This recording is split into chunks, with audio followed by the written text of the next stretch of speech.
Professor, um prazer revê-lo. Como o senhor sabe, nós aqui na América Latina temos memórias dolorosas da interferência americana em nosso continente, especialmente durante a Guerra Fria.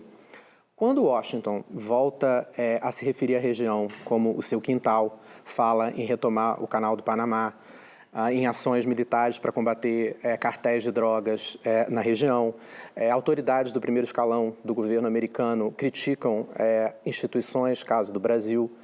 Obviamente, esse fantasma, de uma certa forma, retorna para nós aqui. Qual seria a melhor maneira de países, incluindo o Brasil, de lidar com essa que parece ser uma nova era de interferência dos Estados Unidos na região?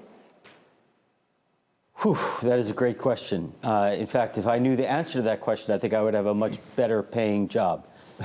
The Trump administration, first of all, is a very personalist government. It's a government where decisions are being made sometimes at the whim of a president who does not know history, who doesn't read, who understands very little about the post-World War II international order, and it's frightening that the guy in charge of the most powerful government in the world doesn't fully understand the post-World War II international era. But that's where we are. And so Trump's instincts, in some cases, are pulling us back to behavior that the United States has not regularly engaged in a very, very long time.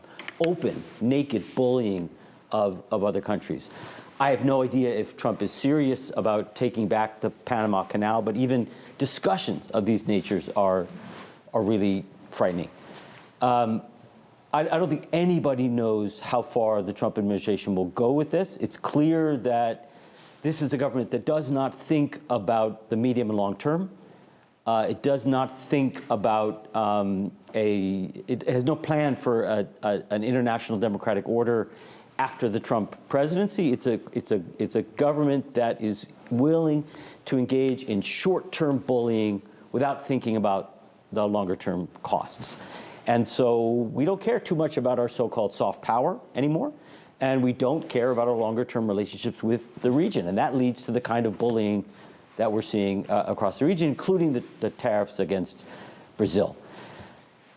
Look, everybody in the United States, universities, law firms, businesses, media, institutions across the country are trying to figure out how do you respond to this kind of bullying. And governments across the world, governments in Europe, Canada, Mexico, across Latin America, Asia, are trying to figure out how do you best respond to this kind of bullying. Honestly, if I had the answer, I would have a very well-paid consulting job. My guess is it's going to take some, on both within the United States and globally, it's going to take some kind of collective action, coordination. When this government takes on individual universities, individual media companies, individual politicians, individual firms, individual countries, it's usually able to bully them successfully. I think it's only when, in the United States, universities come together, when the media works together, when law firms work together, and probably when different governments work together, that this kind of bullying can be stopped. I know that's extremely difficult, but to be honest, nobody's figured it out yet.